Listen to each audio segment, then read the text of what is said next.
मैं बच्चों से भीख मंगवाने का काम करता था। जब एक गूंगी बदसूरत सी बच्ची मुझे मिली तो मैंने उसे भी काम पर लगा दिया। जब वह भीख मांगकर लौटती थी तो उसका डब्बा पैसों से भरा होता था। यह देखकर मुझे बड़ी हैरत होती थी कि इतने पैसे इसे कौन देता है। एक दिन मैंने उसका पीछा किया और छुपकर देखा तो मेरे होश उड़ गए। मेरे पैरों के नीचे से जमीन निकल गई, क्योंकि वह बच्ची भीख मांगने की जगह। मेरा नाम विनोद है। मैंने अपनी ज़िंदगी में बहुत बड़े बड़े पाप किए थे, लेकिन सबसे बड़ा पाप किया था कि मैं मासूम और कम उम्र के बच्चों से भीख मंगवाता था। मुझे पता था मैं बहुत गलत काम करता हूँ, लेकिन मेरे पास कोई और काम नहीं था। इस काम में मेरी अच्छी भली कमाई हो जाती थी, काली कमाई हो जाती थी। एक दिन मैं रास्ते से गुजर रहा था तो मुझे एक छोटी सी बच्ची वहाँ खड़ी हुई मिली। उसकी आंखों में आंसू थे, लेकिन ऐसा पहली बार नहीं हुआ था। मैं लगातार रोजाना 10 दिनों से उस लड़की को वहाँ उस सड़क पर खड़े हुए देखता था। आज भी मैं उस लड़की को ही देख रहा था कि एक छोटी सी लड़की थी और इतनी ज़्यादा खूबसूरत नहीं थी, लेकिन मेरे काम में उसका कोई ना कोई काम निकल ही जाता। इसलिए मैंने उसे अपने पास बुलाया और उससे कहा कि तुम यहाँ रोज़ क्यों खड़ी होती हो। तो वह कुछ नहीं बोली। फिर मैंने उससे कहा, तुम्हारे मम्मी पापा कहाँ हैं? तब भी उसने कोई जवाब नहीं दिया। मैंने उससे कहा, तुम कहाँ से आई हो? तुम्हारा घर कहाँ पर है? लेकिन फिर भी उस लड़की ने कुछ नहीं बोला। वह सिर्फ चुप ही खड़ी रही। शायद वह गूंगी थी, वह कुछ बोल नहीं सकती थी। मैंने उससे कहा कि क्या तुम इस दुनिया में अकेली हो? उस लड़की ने इशारा करते हुए हाँ में अपना सर हिला दिया। शायद इस दुनिया में उसका अपना कोई नहीं था। तो मैं बहुत ज़्यादा खुश हो गया, क्योंकि मुझे ऐसे बच्चों की तलाश होती थी। मैं उसे अपने घर लेकर आया और उसे रात का खाना खिलाया। उसके बाद वह सुकून से सो गई। सुबह होते ही मैंने उससे कहा, जल्दी उठो और अपने काम पर लगो।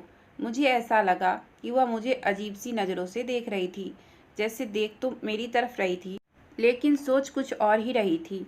लेकिन उसने मेरी बात का कोई जवाब नहीं दिया। इस बात से मुझे पक्का अंदाज़ा हो गया था कि वह बोल नहीं सकती है, मगर मुझे उस पर कोई रहम नहीं आया। मैं भी तो उसको यहाँ बैठाकर नहीं पाल सकता था।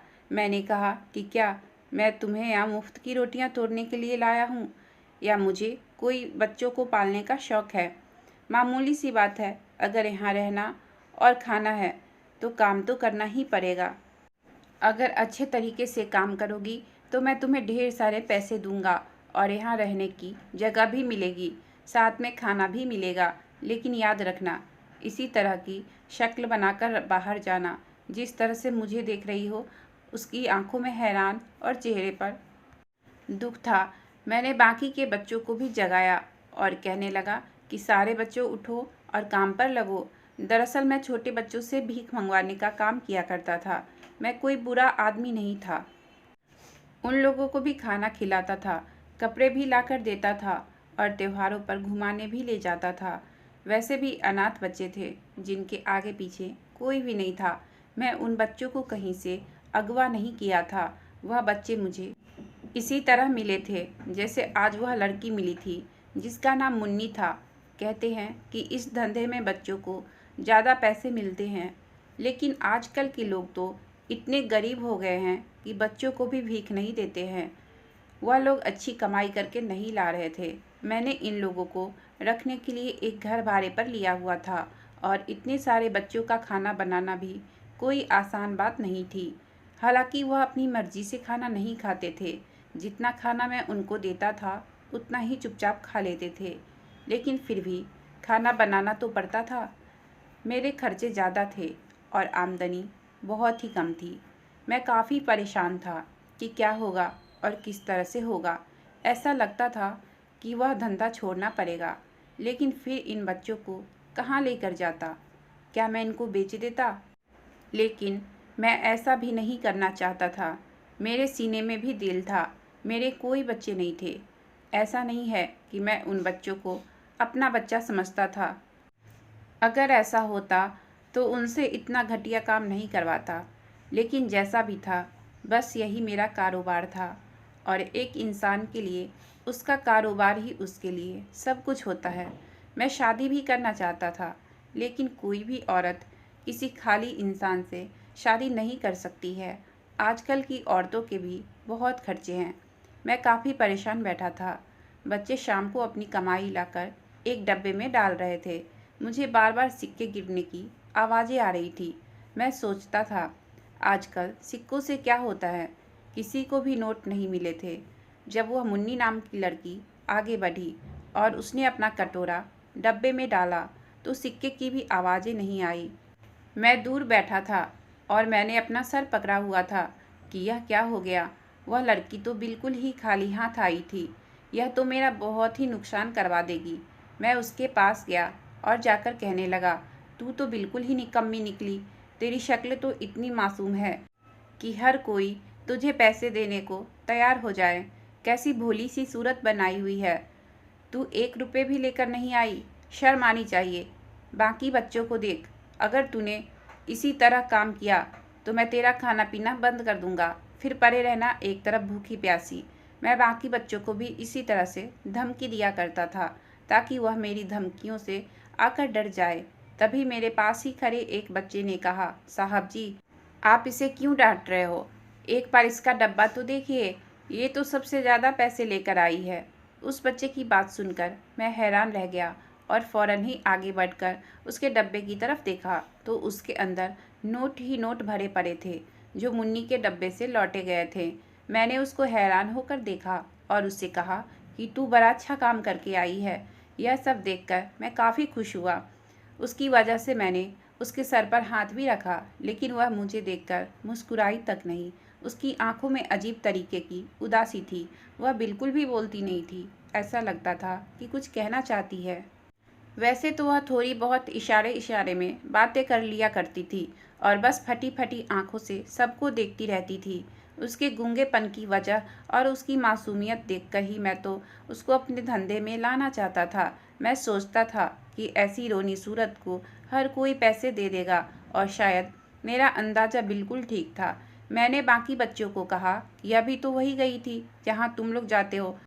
फिर मुन्नी इतने सारे पैसे कमाकर कैसे ले आई और तुम लोग सिर्फ सिक्के उठाकर आ गए। सारे के सारे बच्चे सर झुकाकर खड़े हो गए। 2-3 दिन इसी तरह गुजर गए। मुन्नी मेरे पास रोज़ ढेर सारे पैसे लेकर आती थी और मैं बाकी सारे बच्चों को डांटता था कि वह इतने सारे पैसे लेकर आती है तो तुम लोगों को कोई पैसे क्यों नहीं देता है। जिस सड़क पर सारे बच्चे जाते थे वह एक ही तो सड़क थी जहाँ से ज़्यादा गाड़ियाँ और भीड़ भाड़ गुजरती थी। उस रोड को सुपर रोड भी कहा जाता था। उस रोड से ज़्यादातर अमीर लोग गुजरा करते थे, इसलिए ज़्यादा पैसा दिया करते थे। जब मुझे एक बच्चे ने कहा कि ये तो कहीं पर भी भीख नहीं मांगती है, ये तो हमारे साथ जाती है और उसके बाद पता नहीं कहाँ गायब हो जाती है। हमें नहीं पता होता है कि यह कहाँ जाती है और जब हमारे वापस आने का वक्त हो जाता है तो यह अचानक से ही वापस आ जाती है और इसके पास ढेर सारे पैसे भी होते हैं। ये सुनकर मैं हैरान रह गया था। मैंने कहा, ऐसा कैसे हो सकता है? अगर यह भीख नहीं मांगती है तो इतने सारे पैसे कहाँ से लेकर आती है? क्या अपने घर वालों के पास जाती है, उनसे लेकर आती है? लेकिन जाहिर है कि उसका इस दुनिया में कोई नहीं था। मगर जिस हालत में मुझे वह मिली थी उससे तो यही जाहिर हो रहा था कि वह अनाथ है। और जब मैंने उससे पूछा था कि तुम्हारे माँ बाप हैं, तब भी उसने मुझे इशारे से मना करते हुए नहीं ही बताया था कि उसका कोई नहीं है, वह बिल्कुल अकेली है। मुझे उस बच्चे की बात पर बिल्कुल भी यकीन नहीं आया। मैंने सोचा कि वह झूठ बोल रहा है। शायद ऐसा इसलिए कह रहा है क्योंकि वह मुन्नी जितने पैसे नहीं कमा पाता है। लेकिन बात तो वाकई अजीब थी। वह बाकी बच्चों से ज़्यादा पैसे लेकर आती थी। लेकिन मैंने उससे कहा, तुम कहाँ जाती हो? तो उसने जवाब नहीं दिया। मैंने गुस्से से कहा कि जहाँ पर बाकी सब बच्चे जाते हैं तुम भी वहीं पर जाती हो ना, या फिर कहीं और जाती हो जिस जगह के बारे में किसी को पता नहीं है।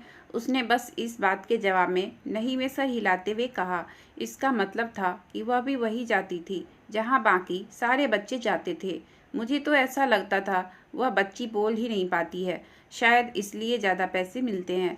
लेकिन फिर मैंने उसे दूसरे बच्चों के साथ खेलते हुए देखा था। वह सुन तो सकती थी और इशारों में बातें भी तो कर सकती थी। इसका मतलब था कि वह गूंगी है, लेकिन दूसरों को इशारे से अपनी बातें समझा सकती है। उसको आए हुए 10 दिन होने वाले थे और वह सबसे ज़्यादा पैसे लेकर आ रही थी। इतने पैसे तो आजकल कोई भी बच्चा लेकर नहीं आता था। इसलिए मैं काफ़ी ज़्यादा हैरान हो गया था और सोचने लगा कि इसका पीछा करना चाहिए, पता तो चले कि आखिर यह करती क्या है। मेरे दिमाग में काफ़ी सारी बातें आ रही थी, ऐसी ऐसी बातें भी आ रही थी जो शायद मुझे नहीं सोचनी चाहिए थी, लेकिन मैं क्या कर सकता था। हमारी दुनिया ही ऐसी ही है और मैंने इससे ज़्यादा बुरी कहानियाँ सुनी और देखी भी थी, इसलिए हर तरह से सोच रहा था। मैं अगले दिन ही इसके पीछे जाने की प्लानिंग बना रहा था और जब मैंने इसके पीछे जाने की कोशिश की तो अचानक से सामने मकान मालिक ने आकर मुझे रोक लिया और उसने कहा कि तुमने पिछले 6 महीने का किराया नहीं दिया है। एक तो तुम इस तरह का काम करते हो, ऊपर से किराए में भी देरी कर देते हो। अगर मैं पुलिस को बता दिया कि यहाँ पर यह सब कुछ हो रहा है तो फिर सोचो कि तुम्हारा क्या हाल होगा। यह बात सच है कि तुमने इन बच्चों को अगवा नहीं किया है, लेकिन अगर पुलिस को बता दिया जाए कि तुम बच्चों को अगवा करते हो तो पता नहीं कितने साल तुम्हें जेल की चक्की पीसनी पड़ेगी। और वैसे भी पुलिस को कौन यकीन दिलाएगा कि तुम बच्चों को अगवा नहीं करते हो। पुलिस भी तुम्हारे ऊपर बच्चे अगवा करने का ही केस डालेगी। मैं हैरान था कि आजकल हर इंसान अपनी जगह पर शैतान बना हुआ है। अब मैं उस मकान मालिक से क्या कह सकता था। मैंने उससे कहा कि ठीक है, मेरी जेब में जितने पैसे थे मैंने उसको दे दिए और कहा कि बाकी के पैसे भी दे दूंगा, लेकिन दोबारा इस तरह की धमकी मत देना।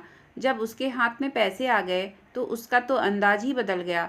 उसने कहा कि विनोद भैया, फिक्र मत करो, ऐसी कौन सी बात है, घर वाली ही तो बात है, किसी को कुछ पता नहीं चलेगा। यह कहते हुए वह चला गया। मैं मुन्नी के पीछे जाना चाह रहा था, लेकिन जा नहीं पाया और रात को कुछ ऐसा हुआ कि मैं हैरान रह गया। जब उसने अपने डब्बे को लौटा तो उसके अंदर 1000 के काफ़ी सारे नोट थे। मैं तो हैरान रह गया था। हैरानी इस बात की थी कि किसी भी बच्चे को इतने पैसे नहीं मिले थे जितने मुन्नी लेकर आई थी। वह बच्ची गूंगी थी तो मुझे लगता था कि शायद भीख देने वाले लोग भी अंधे हो गए हैं। मैंने उससे कहा कि इतने सारे पैसे तुम्हें कहाँ से मिलते हैं, किसने दिए। वह चुपचाप खड़ी हुई मेरी बातें सुनती रही। मैंने दोबारा उससे पूछा कि इतने सारे पैसे तुम्हें किसने दिए, कौन देता है तुम्हें इतने सारे पैसे। मैंने उसके हाथ से वह सारे पैसे ले लिए और कहा कि क्या तुम्हें पता है यह पैसे तुम्हें किसने दिए। उसने इशारे से गर्दन हिलाते हुए कहा, नहीं, जैसे उसे कुछ पता ही नहीं था कि वह पैसे उसे कैसे मिले। वह डरी सहमी हुई वहीं खड़ी रही और उसने वह सारे पैसे वापस ही डब्बे में डाल दिए। मैंने कहा कि ऐसा भी क्या करती हो, कहाँ जाती हो। अगर ऐसी कोई जगह है जहाँ पर लोग ज़्यादा पैसे देते हैं तो बाकी बच्चों को भी वहाँ ले जाओ। मैंने अपनी तसल्ली के लिए फिर उससे दोबारा पूछा कि तुम कहाँ जाती हो, जहाँ वह बच्चे जाते हैं वहीं जाती हो ना। उसने इशारे से हाँ में सर हिलाते हुए कहा। उसका मतलब था कि वह उन्हीं बच्चों के साथ जाती है, लेकिन जिस बच्चे ने मुझे उसकी खबर बताई थी वह तो अभी भी ना में ही सर हिला रहा था। मैंने उस बच्चे को अकेले में ले जाकर पूछा तो उसने मुझे बताया कि यह लड़की झूठ बोल रही है, ये कहीं और जाती है, वहाँ से इतने सारे पैसे लेकर आती है और हमें नहीं पता कि यह कहाँ जाती है। मुझे भी यही लगता था कि मुन्नी झूठ बोल रही है। अब इसका एक ही तरीका था कि इसका पीछा करने का इरादा कर लिया। वह सारे बच्चों के साथ ही निकली थी, लेकिन अचानक से गायब हो गई थी।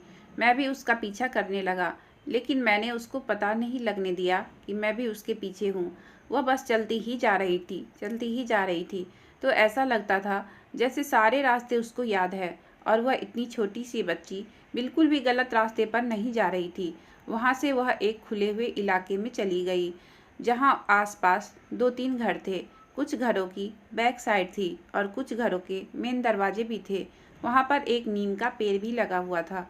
वह छोटा सा पार्क था, लेकिन इस जगह पर कोई आता जाता नहीं था क्योंकि वहाँ की हालत बहुत ही खराब थी।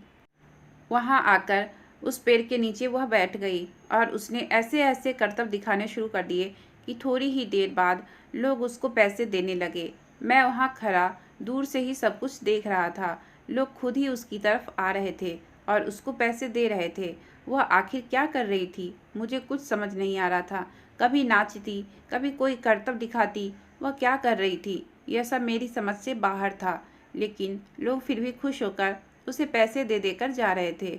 वह इतनी मासूमियत से यह सब कुछ कर रही थी कि लोग उस पर फिदा होकर उसे पैसे देकर जा रहे थे। शायद जो हुनर उसके अंदर था वह बाकी बच्चों के अंदर नहीं था, इसलिए वह और बच्चों से ज़्यादा पैसे कमाती थी। मुझे समझ नहीं आ रहा था कि वह कौन सा नाच नाच रही है और कौन से करतब दिखा रही है। मैं यह समझने की कोशिश कर रहा था और उसको ध्यान से देख रहा था ताकि मैं भी उससे यह सारी चीज़ें सीख जाऊं। वह कुछ बोल नहीं रही थी, बस आंखें बंद करके जो उसके दिल में आ रहा था वह किए जा रही थी। उसके यह कारनामे देखकर जो भी लोग आ रहे थे वह खुशी से खिलखिला उठते और सभी उस पर मेहरबान होने के लिए तैयार हो जाते थे। वहाँ पर बहुत सारी भीड़ लग चुकी थी। लोग आते और उसके डब्बे में ढेर सारे पैसे डालकर चले जाते थे। फिलहाल वह लड़की जो कुछ भी कर रही थी, मैंने सोचा कि यही सब मैं भी करता हूँ और बाकी बच्चों को भी यही सिखाऊंगा कि वह भी इसकी तरह ढेर सारे पैसे कमाने लगेंगे। उसके बाद वह थक गई तो थोड़ी देर बाद उसने अपने डब्बे को सीने से लगाया और उसी पेड़ के नीचे लेटकर सो गई। अब मुझे पता चला कि वह क्या कर रही थी। जाहिर है, जब उसके सारे पैसे बन गए थे तो उसे और ज़्यादा काम करने की क्या ज़रूरत थी, जबकि बाकी बच्चे तो सुबह 9 बजे जाते थे और रात को 9 बजे तक काम किया करते थे। लेकिन इसका काम तो पूरा हो गया था, इसलिए वह पेड़ के नीचे लेटकर आराम करने लगी थी। मैंने अपने दिमाग में सारी बातें बैठा ली थी कि उसने क्या क्या किया था, क्योंकि यही सब मुझे भी आजमाना था। जब मैं यह सब कुछ खुद करने जाऊं तो मुझे सारी बातें याद रहे कि आखिर उसने इस पेड़ के पास क्या क्या किया था जिसकी वजह से लोग इससे इम्प्रेस हो गए थे। मैंने जब से यह धंधा शुरू किया था मैं कहीं आता जाता भी नहीं था, क्योंकि लोगों को अगर पता चल जाता कि मैं उन सब के पीछे हूँ तो कोई ना कोई मुझे पुलिस के हवाले कर ही देता। दुनिया में काफ़ी सारे लोग मौजूद हैं जो मुझसे कहते हैं कि तुम बहुत बुरा काम कर रहे हो, छोटे छोटे मासूम बच्चों से भीख मंगवाकर उसकी कमाई खाते हो। हाँ ठीक है, करता था मैं बुरा काम, लेकिन मैं अपनी ज़िंदगी से बहुत तंग आ गया था। कमाई का कोई जरिया नहीं था मेरे पास और कोई रास्ता भी नहीं था। मैं भी एक अच्छा इंसान बनना चाहता था लेकिन बन ना सका, क्योंकि जब मेरे पेपर हो रहे थे तो मैंने अपने टीचर को उसकी गलती बताई। मैंने कहा कि आप गलत कर रहे हो, आप उस बच्चे को जानवरों की तरह मार रहे हो, यह गलत बात है। वह बच्चा है और बच्चों से गलतियां तो होती रहती है, लेकिन इसका यह मतलब नहीं है कि आप उसे इस तरह जानवरों की तरह पीट दोगे। लेकिन वो टीचर तो मेरे पीछे ही पड़ गया, उसने मुझे फेल कर दिया। मैंने दोबारा से पढ़ने की कोशिश की, लेकिन उस टीचर ने मुझे फिर से फेल करवाने में कोई कसर नहीं छोड़ी थी। इस तरह मेरी ज़िंदगी बर्बाद हो गई। मेरे माँ बाप तो बचपन में ही मुझे छोड़कर चले गए थे। मेरा कोई अपना रिश्तेदार भी नहीं था जो मुझे अपने पास रख लेता। मैं बचपन से ही अकेला हो गया था, किसी ने मुझे कोई सहारा नहीं दिया। कभी मैं बच्चों को देखकर कहा करता था कि इतने हट्टे कट्टे होकर भी भीख मांगते हैं, पता नहीं इनके पीछे कौन है जो इनसे भीख मंगवाते हैं। और आज मैं भी उनके पीछे खड़ा हुआ एक बुरा आदमी था, लेकिन मुझे अपने किए पर कोई पछतावा नहीं था, क्योंकि मुझे भी तो जिंदा रहना था, वरना मैं भूखा मर जाता। मुझे शादी करने का बहुत ज़्यादा शौक था, लेकिन मैं चाहता था अपना घर बसा लूँ, थोड़ा बहुत पैसा कमा लूँ ताकि अपनी बीवी को खुश रख सकूँ, क्योंकि यह बात तो कोई भी जानता है कि औरत को खुश रखने के लिए पैसों की बहुत ज़रूरत होती है और आजकल की लड़कियों को तो पैसों की ही ज़रूरत होती है। वह कहती है कि हमारे सारे सपने पूरे हो, हमारी ज़रूरत की सारी चीज़ें हमें वक्त पर दी जाए, कपड़े जूते वगैरह वगैरह। अगर आप उनकी ज़रूरत की चीज़ें नहीं देते हो तो आपका घर जहन्नुम बन जाता है। औरत के साथ खुश तो तभी रहा जा सकता है जब हम भी औरत को खुश रखें, और इन सब के लिए मुझे पैसे चाहिए थे। मैंने कुछ पैसे जमा भी कर रखे थे। मेरा एक और दोस्त भी था, वह भी इसी काम से जुड़ा हुआ था जो मैं करता था। उसने कहा कि जब तुम्हें इन बच्चों की ज़रूरत नहीं हो और तुम कोई और काम करना चाहो तो यह बच्चे मुझे दे देना। उसके पास मेरे से भी ज़्यादा बच्चे थे, लेकिन वह बहुत ही जालिम था। उन बच्चों पर बहुत जुल्म करता था, उन पर हाथ भी उठाता था, उनको ज़्यादा अच्छा खाना भी नहीं देता था और घर में काफ़ी पाबंदियां लगा रखी थी। वह तो रात में भी उनसे काम करवाता था। मैंने भी सोचा था कि मैं कोई और काम शुरू कर दूंगा, और यह बच्चे उसको दे दूंगा। ये सब तो मेरे फ्यूचर के प्लान थे, लेकिन अभी भी मेरे दिमाग में मुन्नी के कारनामे ही घूम रहे थे। मैंने सब कुछ जो उसने किया अपने दिमाग में बैठा रखा था। मैंने इंटरनेट पर सर्च किया कि वह कौन से करतब कर रही है, लेकिन इंटरनेट ने भी स्पीकर को नहीं पकड़ा और मुझे भी कुछ समझ में नहीं आ रहा था। मैं सारी रात बस यही सोचता रहा, फिर इस नतीजे पर पहुंचा कि अगर उसको ऐसा करने पर लोग उसको ढेर सारे पैसे दे जाते हैं तो फिर मुझे खुद भी यह काम करना होगा। मैं अगले दिन फिर से उसका पीछा किया। इस बार मैंने लोगों पर नज़र रखी हुई थी। जो लोग उसे पैसे देकर जा रहे थे उनकी शक्ल ऐसी लग रही थी कि वह बहुत ही खुश होकर उसे पैसे देकर जा रहे थे। उनको इसे पैसे देने से कोई भी दिक्कत नहीं है। वो लोग उसे हजारों रुपए देकर जा रहे थे, वरना किसी फकीर को कोई 10-20 रुपए से ज़्यादा देकर नहीं जाता है। आजकल चलो कोई 50 रुपए दे देता है, 100 दे देता है, लेकिन यहाँ तो बात हजारों तक पहुँच चुकी थी। इसलिए सोचने की बात तो थी। मैंने 3-4 दिन तक मुन्नी का पीछा किया और 3-4 दिन तक मैंने देखा कि सब कुछ क्या हो रहा है। मैं घर से इतनी बार नहीं निकलता था, लेकिन मुझे रिस्क लेना ही पड़ा क्योंकि मुझे पता करना था कि आखिर चल क्या रहा है। एक दिन मैंने उससे कहा कि आज तुम काम पर नहीं जाओगी। यह बात सुनकर वह परेशान हो गई और उसकी आंखों में आंसू आ गए थे और बाकी बच्चे जाने लगे, लेकिन वह भी मेरे मना करने पर उन बच्चों के पीछे पीछे चलने लगी। मैंने उसको जाते हुए रोक लिया कि मैंने तुम्हें मना किया था ना, आज तुम काम पर नहीं जाओगी तो फिर इन बच्चों के पीछे क्यों जा रही हो। शायद वह उन बच्चों के पीछे जाना चाहती थी। मैंने कहा, आज तुम घर पर रहो, आराम करो। बाकी सारे बच्चे जा चुके थे। वह बड़ी बेचैन थी, बार बार दरवाजे की तरफ देख रही थी। उसका मन कर रहा था कि वह भी उनके पीछे चली जाए। काफ़ी देर तक वह दरवाजे पर ही खड़ी रही। मैंने उससे कहा, अभी तक तुम अंदर नहीं गई हो, तुम्हें तो खुश होना चाहिए। आज तुम्हें काम नहीं करना पड़ेगा, बस तुम घर का काम करना, घर को साफ रखना। खाना तो वैसे भी नौकरानी ही बनाती थी, तुम बस आराम करना। मैंने खाना बनाने के लिए एक औरत भी रखी हुई थी जो खाना बनाती थी, क्योंकि बच्चों से खाना नहीं बनता था। मेरे पास ज़्यादातर कम उम्र के ही बच्चे थे। वह मुझे फिर से हैरानी से देखने लगी और दरवाजे की तरफ इशारा करने लगी। उसका मतलब था कि क्या वह चली जाए। मैंने उसे गुस्से से देखा और खूब डांट लगाई। तुम्हें समझ नहीं आता है? तुम्हें नहीं पता कि यहाँ पर किसकी हुकूमत चलती है? यहाँ मेरी मर्जी के बिना कोई एक कदम ना घर के अंदर रख सकता है और ना ही घर के बाहर। जैसा मैं चाहूँ यहाँ वैसा होता है, लेकिन तुम्हें कोई बात समझ में ही नहीं आ रही है। मैं तुम्हें बहुत प्यार से समझा रहा हूँ, चुपचाप अंदर चली जाओ। मैंने कह दिया ना कि तुम आज काम पर नहीं जाओगी। यह मेरी बातों से काफ़ी डर गई थी। मैंने उसके हाथ से उसका डब्बा लेने की कोशिश की, लेकिन वह अपना डब्बा मुझे नहीं दे रही थी। मैंने उसे फिर डांट लगाई, अगर मेरी बात तुमने नहीं मानी तो तुम्हें सज़ा मिलेगी। आज खाने को भी कुछ नहीं मिलेगा, कमरे में बंद करके चला जाऊंगा। इस बात के बाद वो डर गई और उसने अपना डब्बा मुझे दे दिया और मैं घर से बाहर आ गया। जहाँ वह जाया करती थी वहाँ जाने लगा। मैं रास्ते में सोचता हुआ जा रहा था कि वह मुझे अपना डब्बा नहीं दे रही थी और उसका मन भी बहुत था कि वह आज भी काम पर जाए। देखने में तो बहुत मासूम लगती है, लेकिन उसके अंदर अक्ल ज़रूरत से ज़्यादा है। वैसे भी वह जो काम करती थी उसके पीछे अक्ल का ही काम था, वरना बाकी बच्चे तो इस तरह का कुछ भी नहीं किया करते थे।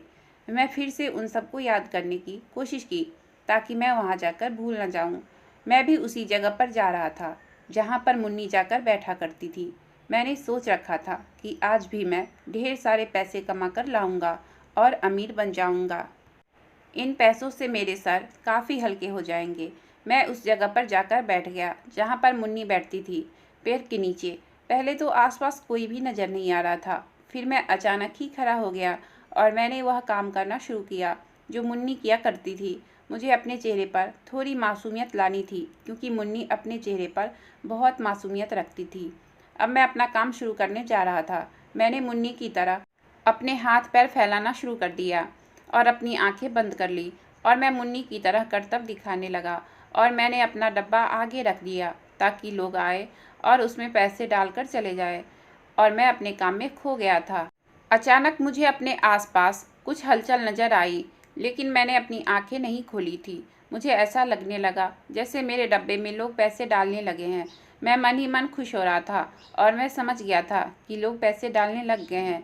मेरे दिल में बस यही था कि मैं भी यहाँ रोज़ ऐसे ही आया करूँगा और खूब सारे पैसे लेकर जाया करूँगा, ताकि मेरे पास खूब सारे पैसे जमा हो जाए और बाकी सारे बच्चों को भी मैं यही काम सिखाऊँगा, वह भी यही काम करेंगे। ऐसे ही कुछ दिनों बाद मैं करोड़पति बन जाऊँगा। मेरे दिल में तो लड्डू फूट रहे थे और यही सब चल रहा था। लेकिन अचानक से मुझे ऐसा महसूस हुआ कि जैसे बहुत सारे लोग मेरे आसपास खड़े थे, लेकिन पैसे डालकर तो उनको यहाँ से वापस चले जाना चाहिए था। वह यहाँ क्या कर रहे थे? फिर मैं रुक गया। जैसे ही मैंने अपनी आंखें खोली, उन्होंने मुझे दबोच लिया। वह कोई और नहीं बल्कि पुलिस वाले थे। उन्होंने मुझसे कहा कि तुम्हें बड़ी मुश्किल से पकड़ा है। आज तो तुम अपने बिल से बाहर निकले, वरना तो तुम कभी भी बाहर नहीं निकलते थे, और आज तुम हो भी अकेले। तुम्हारे साथ तुम्हारा कोई साथी भी नहीं है। चलो अब हमारे साथ। मैं बुरी तरह घबरा गया और वह मुझे पुलिस स्टेशन ले गए। वहाँ पर जाकर मुझे ऐसी बात के बारे में पता चला कि मैं हैरान रह गया। मेरे तो पैरों तले जमीन ही निकल गई थी। दरअसल मुन्नी उन्हीं की छोड़ी हुई जासूस थी। वह गूंगी बिल्कुल भी नहीं थी। वह सब कुछ बोल सकती थी। उन्होंने तो मुझे पकड़वाने के लिए यह दाना डाला था और वह खुद ही उसे पैसे दिया करते थे। जो भी लोग मुन्नी को रोज़ रोज़ पैसे दिया करते थे, वह सब लोग पुलिस के साथ मिले हुए थे। मुझे पकड़वाने के लिए यह पूरा प्लान बनाया गया था। किसी ने मेरी शिकायत लगा दी थी कि मैं बच्चों से यह सब काम करवा रहा हूँ, और यह बच्ची मुझे पकड़वाने के लिए भेजी गई थी। क्योंकि जैसा मैंने बताया, मैं अपने घर से बाहर कभी नहीं निकलता था, और अगर निकलता भी था तो इस तरह से कि कोई मुझे पहचान नहीं पाता था। लेकिन इस समय मैं लालच में आ गया था और अपने घर से बाहर निकल आया था, वह भी अकेला। और मेरी बेवकूफ़ी ये थी कि मैं उस जगह पर बैठ गया जहाँ पर यह लोग मुझे बैठाना चाहते थे, क्योंकि यहीं पर करीब सीसीटीवी कैमरे भी लगे हुए थे और पुलिस स्टेशन की बैक साइड भी थी। लेकिन मैं पहचान नहीं पाया था। मेरी आंखों के आगे तो लालच की पट्टी बंधी हुई थी, इसलिए मैं बुरी तरह से फंस चुका था। वह लड़की गूंगी नहीं थी, वह सब कुछ बोल सकती थी। मुझे उस टाइम समझ जाना चाहिए था जब इतनी दूर यहाँ अकेले ही आ जाया करती थी। वह लड़की बहुत चालाक थी, लेकिन उसकी मासूमियत की वजह से मैं कभी भी उसकी चालाकी का अंदाज़ा नहीं लगा पाया। मैंने सोचा था कि शायद वहाँ से रोज़ आती जाती है, इसलिए उसको रास्ता याद हो गया है। लेकिन अब वह लड़की मेरे सामने खड़े होकर मुस्कुरा रही थी। सारे बच्चों को अपनी हिरासत में ले लिया गया और उन बच्चों को उनके माँ बाप से मिलवाने की कोशिश शुरू हो चुकी थी, क्योंकि मैंने झूठ बोला था कि वह बच्चे मुझे सड़कों पर मिले थे। ऐसा बिल्कुल भी नहीं था। बस मुझे एक दो बच्चे ही सड़क पर मिले थे। बाकी सारे बच्चे मैंने अगवा किए थे और कुछ बच्चे मैंने इधर उधर से खरीदे थे। मैं बुरा इंसान था और मेरे साथ बुरा ही हुआ। मुझे पुलिस पकड़कर ले गई और बच्चों का बयान भी रिकॉर्ड कर लिया गया। अब मेरे साथ क्या होने वाला था यह तो मैं भी नहीं जानता था, लेकिन कुछ अच्छा होने वाला तो था नहीं। मेरे साथ इन कामों में जितने भी लोग शामिल थे, जितने भी मेरे दोस्त थे, उन सभी को गिरफ्तार कर लिया गया और उनके पास से भी बच्चे पुलिस ने अपनी हिरासत में ले लिए। पता चला कि मुन्नी जो कारनामे करती थी, असल में वह तो कुछ भी नहीं था, बल्कि उल्टा सीधा डांस किया करती थी, जिसकी वजह से मैं सोचता था कि लोग उसको इम्प्रेस होकर पैसे दे जाते हैं। लेकिन असल बात तो यह थी कि वह लड़की कुछ भी नहीं करती थी, सिर्फ मुझे बेवकूफ़ बनाने के लिए। यह सब एक प्लान का हिस्सा था। वह सब मुझे बेवकूफ़ और पागल बनाने के लिए किया गया था, ताकि मैं उन लोगों की पकड़ में आ सकूं, और मैं लालच में आकर उनकी इस जाल में फंस गया था। यह पता चला कि वह लड़की कोई और नहीं बल्कि एक पुलिस वाले की बेटी थी। मेरा तो दिमाग ही घूम गया था। इस पुलिस वाले ने अपनी बेटी को इतनी बहादुर बनाया था, बचपन से ही उसे ऐसा काम करने के लिए भेज दिया। उसने यह भी नहीं सोचा कि उसकी बेटी की जान को खतरा भी हो सकता है। वह पुलिस वाला खुद भी एक बहादुर इंसान था, लेकिन आज उसकी लड़की की वजह से इतने सारे बच्चे अपने माँ बाप से मिल गए थे। मुझे अपनी गलती का एहसास हो गया। मैंने जेल में काफ़ी वक्त गुजारा। फिर मैंने माफ़ी की अपील की और कहा कि मैं दोबारा यह काम कभी नहीं करूँगा। मेरी ज़िंदगी के कुछ साल तो बर्बाद हो गए थे, लेकिन जब मैं जेल से बाहर आया तो मैंने इस तरह का काम करने से तौबा कर ली। आज मेरा एक छोटा सा कारोबार है और मेरी बीवी भी है, लेकिन अभी तक हमारे यहाँ कोई औलाद नहीं हो रही है। मैं ऐसा कहना तो नहीं चाहता हूँ, लेकिन दिल कहता है कि शायद भगवान मुझे औलाद का सुख नहीं दे पाएंगे, क्योंकि मैंने बहुत सारे बच्चों को उनके माँ बाप से अलग किया था। उसकी सज़ा तो मुझे मिलनी ही थी और मेरे यहाँ कभी भी अपनी औलाद पैदा नहीं होगी। मैं दिन रात ईश्वर से यही प्रार्थना किया करता था। मैं चाहता हूँ कि मुझे भी अपनी औलाद का सुख मिले, लेकिन अभी तक ऐसा कुछ नहीं हो रहा है। हम समझते हैं कि हम चुपचाप गुनाह करेंगे और हमें सजा भी नहीं मिलेगी, मगर ऐसा कुछ नहीं है। हम जैसा कर्म करते हैं वैसा फल हमें ज़रूर मिलता है। हमेशा अच्छे काम का अच्छा नतीजा और बुरे काम का बुरा नतीजा होता है। हमें अपने कर्म की सज़ा जेल जाकर और बाप ना बनकर मिल गई थी।